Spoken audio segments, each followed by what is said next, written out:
नमस्कार प्यारे बच्चों, स्वागत है आप सभी लोगों का आपके अपने डीजे सर में। तो आज हम लोग क्वेश्चन जो है एनसीईआरटी के जितने भी सवाल पूछे गए हैं उसको हम लोग हल करने वाले हैं, जो आपके बुक पे भी दिया गया होगा।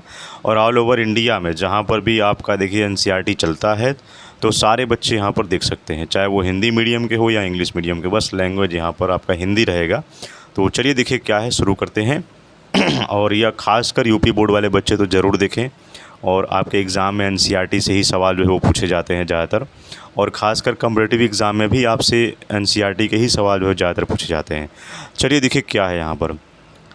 प्रश्न पहला देखिए दिया गया है कि प्रश्नावली 1.1 आप में दिया हो गया होगा कि क्या शून्य एक परिमेय संख्या है तथा इसे आप p/q के रूप में लिख सकते हैं। जो पूछा गया क्या शून्य जो है वो एक परिमेय संख्या है और क्या हम इसे p/q के रूप में लिख सकते हैं।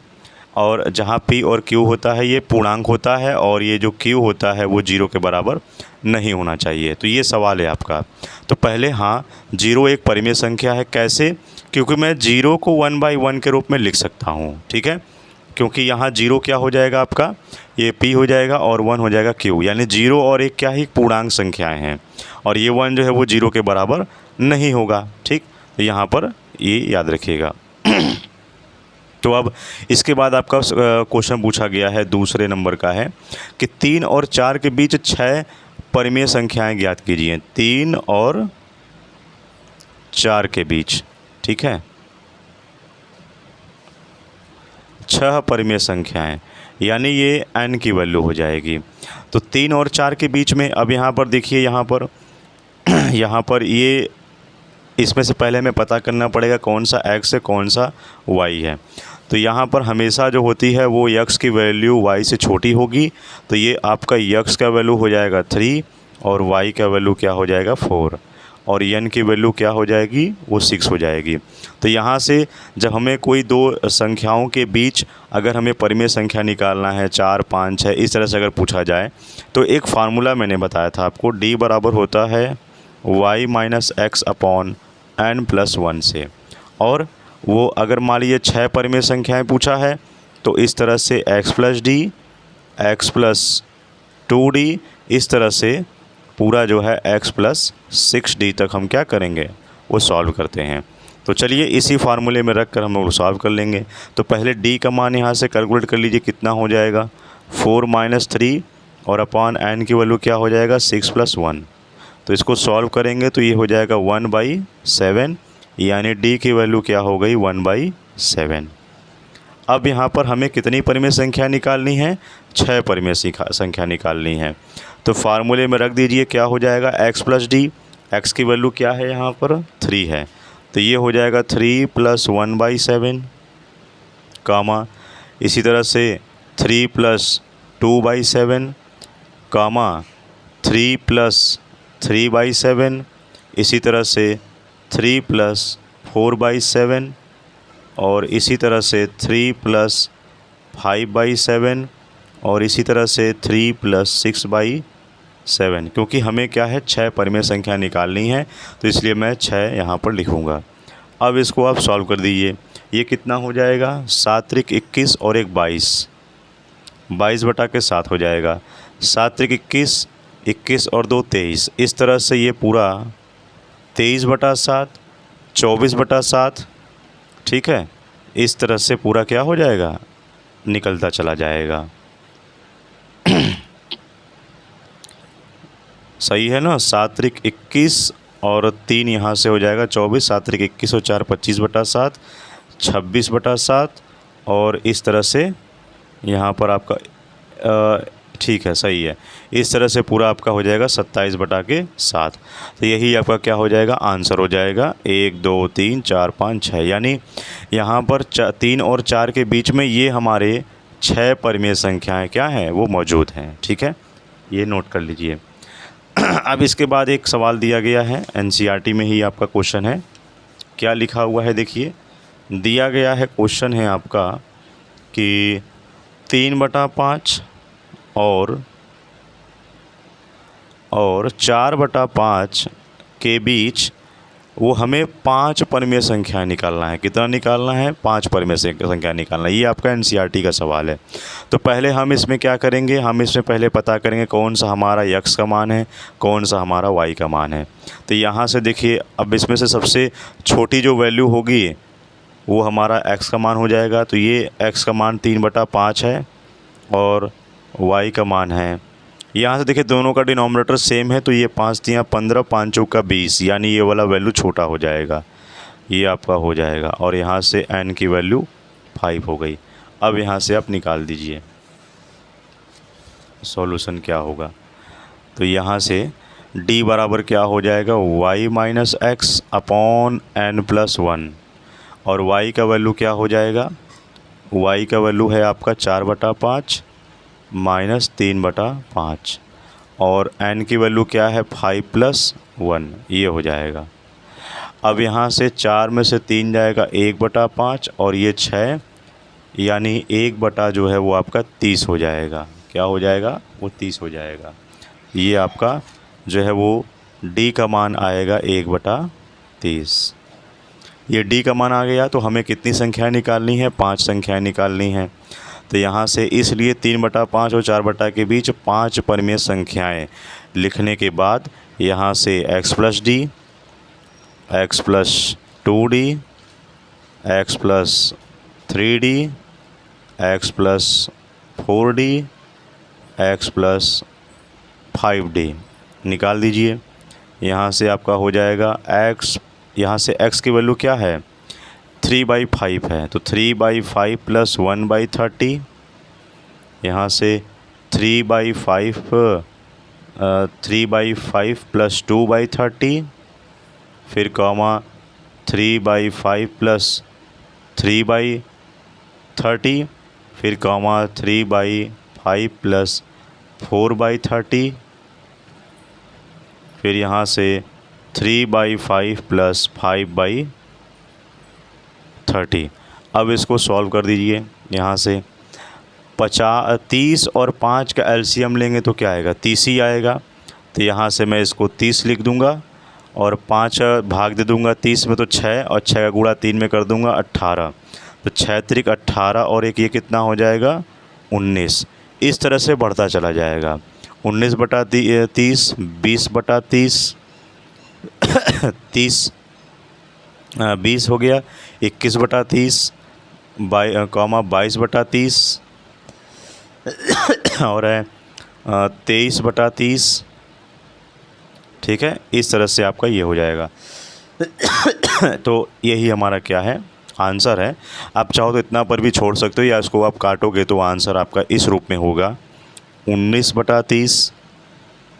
ये 0 से 0 कैंसिल हो कर दीजिए, ये बचेगा 2/3, 21/30, 2 से कट कर दिए, 2 1 कम 2, 2 1 कम 2, 2 बचे 10, 11/15, 23/30। तो ये आपका संख्याएं जो है वो निकल जाएगा इस तरह से। ठीक है, अब इसके बाद आपके एनसीईआरटी में क्वेश्चन नंबर 4 पूछा गया होगा कि सत्य और असत्य क्या है, इससे हमें उत्तर देना है। जैसे पहला सवाल पूछा है कि प्रत्येक प्राकृतिक संख्या एक पूर्ण संख्या होती है, यानी सभी जो प्राकृतिक संख्याएं हैं वे पूर्ण संख्या, हम उसको कह सकते हैं, सही है, वो सत्य हो जाएगा। क्योंकि यहाँ पर जैसे अब यहाँ पर कारण के साथ हमें उत्तर देना है, तो कारण के साथ हमें उत्तर देने के लिए हम लिखेंगे यहाँ पर कि प्रत्येक प्राकृतिक संख्या एक पूर्ण संख्या होती है। क्योंकि हम जानते हैं कि जो प्राकृतिक संख्या होता है वो 1 2 3 4 से लेकर यहाँ पर इनफाइनाइट तक हो जाएगा, और पूर्ण संख्याएं क्या होंगी, ये आपका तो प्राकृतिक है, और पूर्ण आपका हो जाएगा 0 से लेकर के पूरा इनफाइनाइट तक, 0 1 2 3 4 इस तरह से। तो पूर्ण संख्याओं का संग्रह जो होता है वो सभी प्राकृतिक संख्याओं को रखता है, याद रखिएगा। क्योंकि जो पूर्ण संख्याओं में क्या है, सारी प्राकृतिक संख्याएं आ जाती हैं, और प्राकृतिक संख्या जो होती है वो एक पूर्ण संख्या हम उसको कह सकते हैं। ठीक है, तो ये हमारा सत्य हो जाएगा। ठीक है, दूसरा सवाल पूछा है कि प्रत्येक पूर्णांक एक पूर्ण संख्या होती है। क्या सभी पूर्णांक जो है वो एक पूर्ण संख्या होगी? अब पूर्णांक क्या होता है? पूर्णांक क्या होता है, देखिए पूर्णांक कहता है, पूर्णांक जैसे मैंने लिख दिया कि यहाँ पर -4 है और ये -3 है, -2 है, -1 है और ये 0 है, फिर 1 है, 2 है, 3 है, 4 है। अब ये कह रहा है कि जो पूर्णांक संख्या है वे परिमेय संख्याएं हो सकती हैं। हाँ, हो सकता है, बिल्कुल हो सकता है। अगर मैं इसके 1 बाई 1 लिख दूँ, बाई 1 लिख दूँ, बाई 1 लिख दूँ, बाई 1 लिख दूँ, बाई 1 लिख दूँ, तो ये, अरे एक सेकेंड, यहाँ पर सवाल क्या पूछा, ये बोला है पूर्ण संख्या है, तो कहाँ से पूर्ण संख्या होगा, मैंने लगा यहाँ परिमेय संख्या पूछा है। नहीं नहीं, सारी पूर्णांक संख्याएं तो परिमेय संख्या होंगी, लेकिन यहाँ पर ये पूर्ण संख्या नहीं होगा, क्योंकि पूर्ण संख्याओं में कभी भी ऋणात्मक संख्याएं नहीं आती हैं, ये याद रखिएगा। तो याद रखिए, इसमें ऋणात्मक पूर्णांक सम्मिलित नहीं होता है, यहाँ लिख दीजिएगा, ऋणात्मक पूर्णांक सम्मिलित नहीं होता है। ठीक है, ये आपका आंसर हो जाएगा।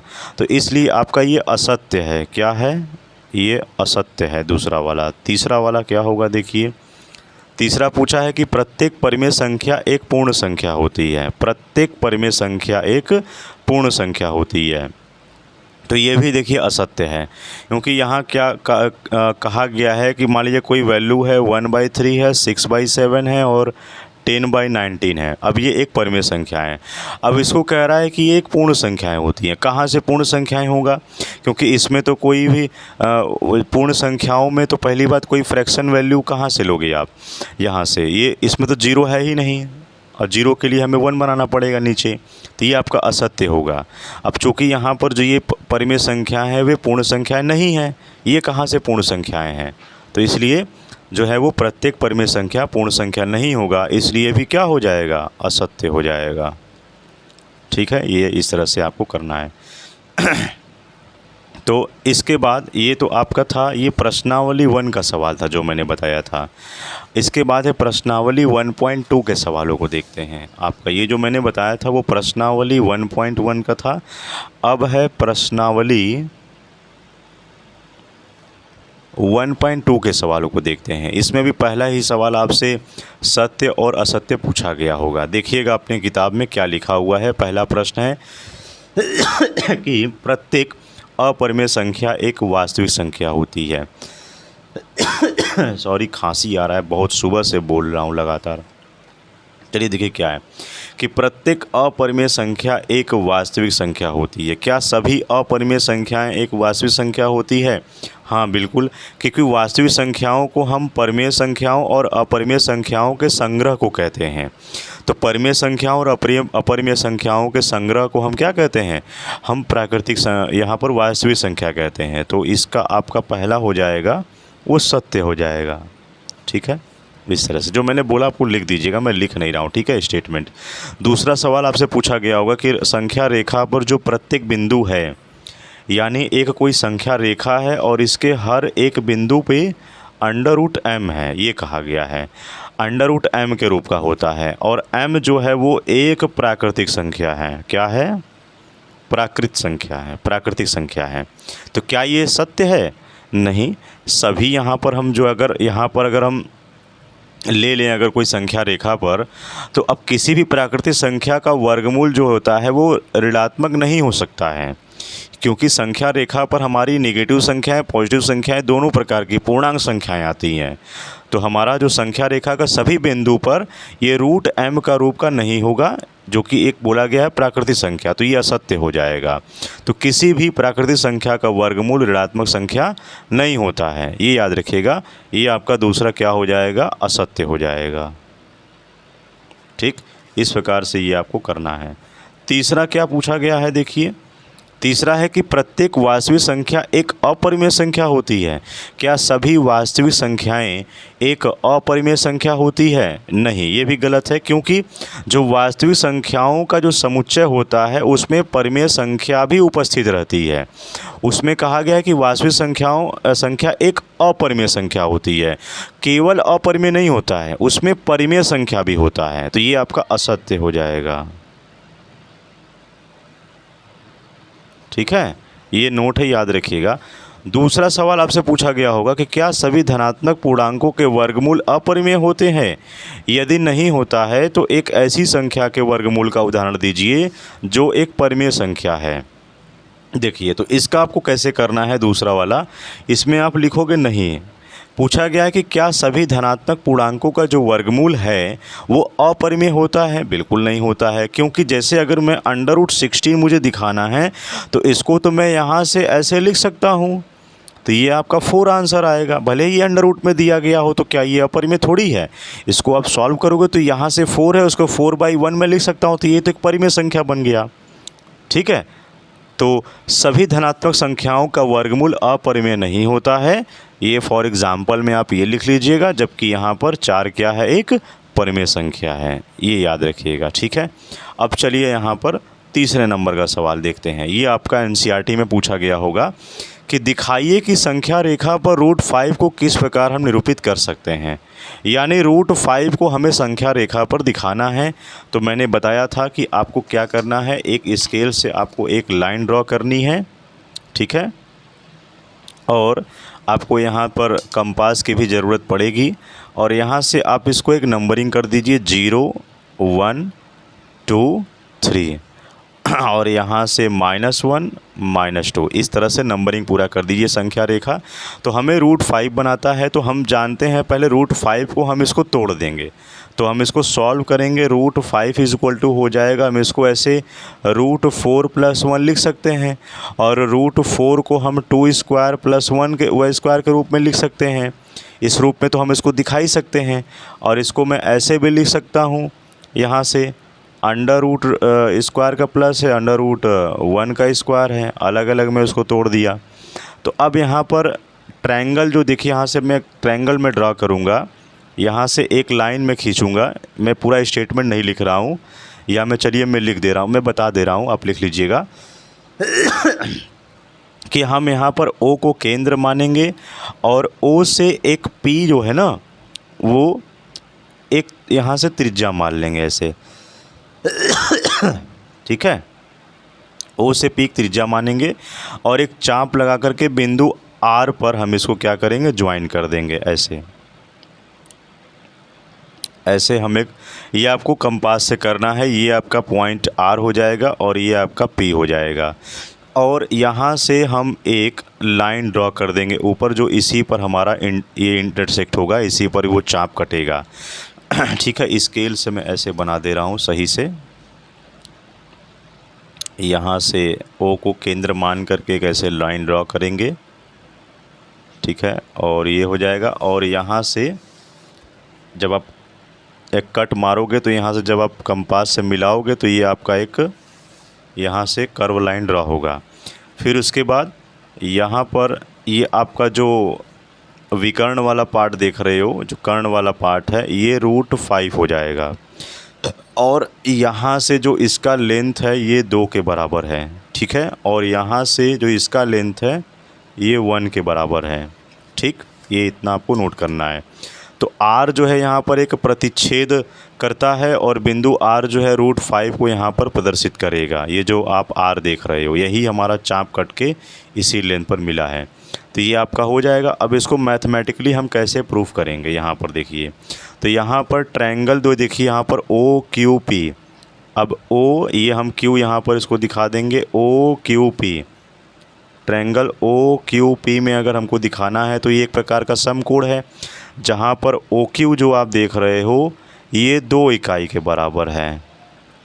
ठीक है, और यहाँ से जो आप PQ देख रहे हो, PQ जो है वो आपका 1 इकाई के बराबर है। ठीक है, तो यहाँ से हम जो है एंगल OQP निकाल सकते हैं, यहाँ से एंगल OQP निकाल सकते हैं, जो कि यहाँ पर कितने डिग्री का है, वो 90 डिग्री का एंगल बना रहा है। तो यहाँ से हम पाइथागोरस प्रमेय लगा सकते हैं। तो यहाँ पर लिखेंगे पाइथागोरस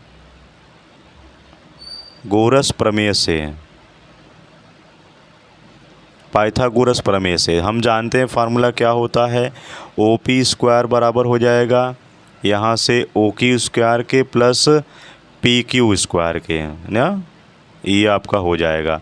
और यहाँ से ओ क्यू का मान क्या हो जाएगा, 2 स्क्वायर हो जाएगा, और पी क्यू स्क्वायर का मान 1 स्क्वायर हो जाएगा। ठीक है, तो यहाँ से अब इसको सॉल्व कर दीजिए, क्या हो जाएगा, ओ पी बराबर हो जाएगा √4 + 1, यानी ओ पी बराबर हो जाएगा √5।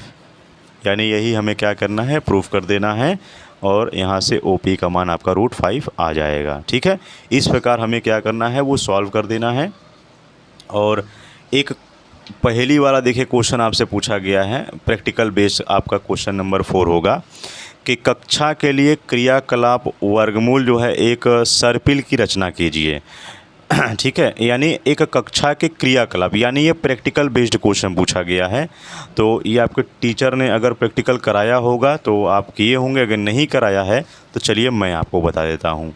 तो कक्षा का क्रियाकलाप हमें करना है, यानी एक वर्गमूल का हमें सर्पिलाकार संरचना बनाना है। तो हम क्या करेंगे, यहाँ पर एक कागज़ का एक बड़ा शीट ले लेंगे और हम नीचे जो है वर्गमूल विधि जो हम उसमें रचना करेंगे। तो सबसे पहले हम एक बिंदु ओ ले लेंगे, ये आपका क्वेश्चन नंबर 4 होगा जो एनसीईआरटी में आपके दिया गया होगा। तो हम क्या करेंगे, एक बिंदु ओ ले लेंगे। ठीक है, और हम एकक लंबाई का एक रेखा खंड हम यहाँ पर ओपी जो है वो क्या करेंगे, एक खींच लेंगे यहाँ से, ऐसे